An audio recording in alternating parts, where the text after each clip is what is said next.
In this video, I want to go over the 4 kinds of identified demons according to the King James Demonology. Now, you have to take in consideration this book was actually created in 1597 by King James VI of Scotland.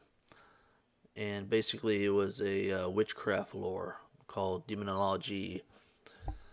But we're looking at basically 4 categories or 4 kinds of demons. Let's see what they have to say.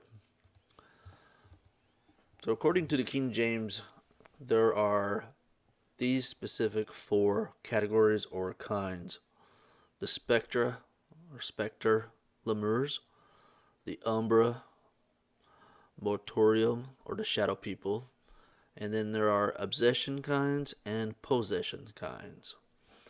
And we're going to look at each one of those separately. So the initial specter of spectra lumis, better known as lemurs, these are ghosts or personations of family members.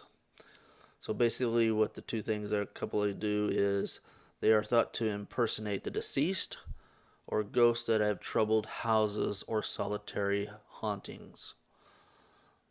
That's what these are. These also can be referred to as familiar spirits, which can curse objects or poltergeist activity. Many of these are seen on the ghost chaser type shows on cable television, and they can also be seen as assisting the mediums during family seances, where they will have insight on family history and knowledge. And the reason they have insight on family history and knowledge, these familiar spirits, is because familiar is family line. So as an example, you might have a seance with a medium, and a medium will ask the spirit of your great aunt Joy, where did you hide the treasure?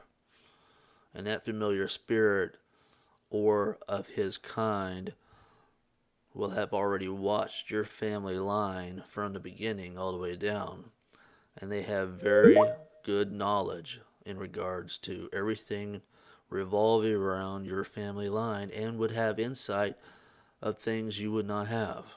That's how it works.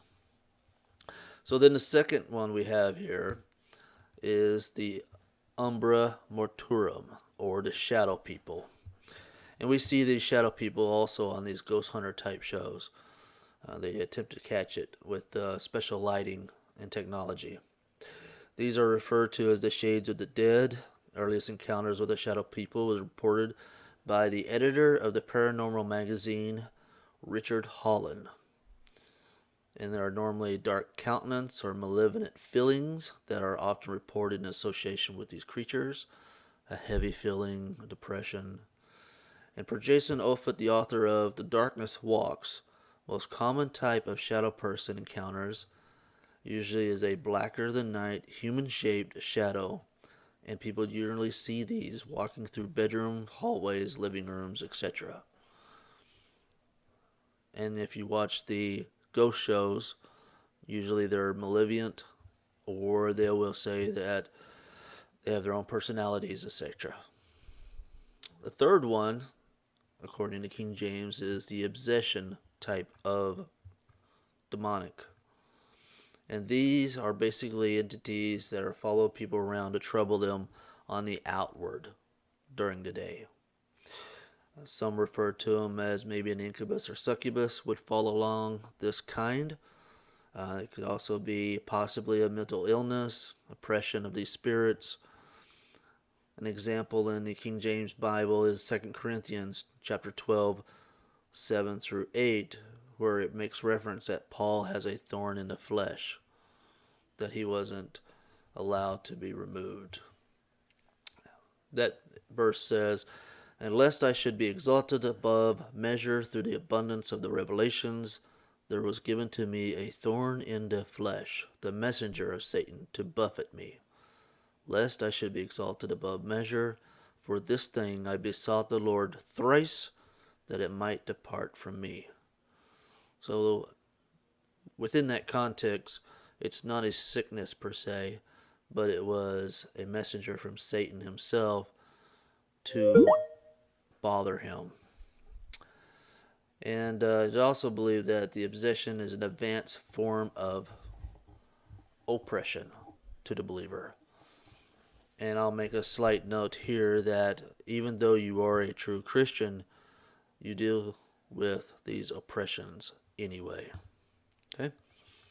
So then our last kind that we have here is possession. And possession is the worst of them all. This is where the spirit will inwardly possess the person and trouble them.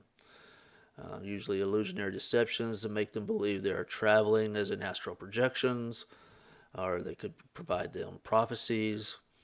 The spirits and entities do not walk to the person and ask them if they want to be possessed. Instead, they find weaknesses or doorways through the traditional family behavior or perhaps reckless behavior of the individual themselves.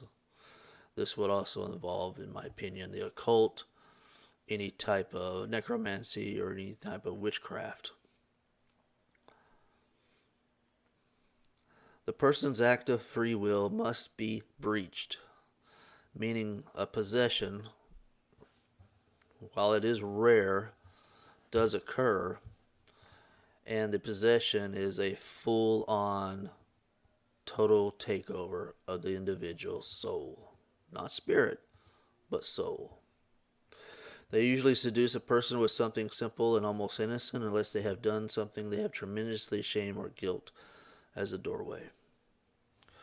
All of these items that I've talked to you have references on the video that you can look for yourself. And if you wish, I have many platforms that I'm on social media. You can go to matco.us, and on that first page there are links to all those social platforms. Hope you found this of interest and hope this has helped you in some knowledge.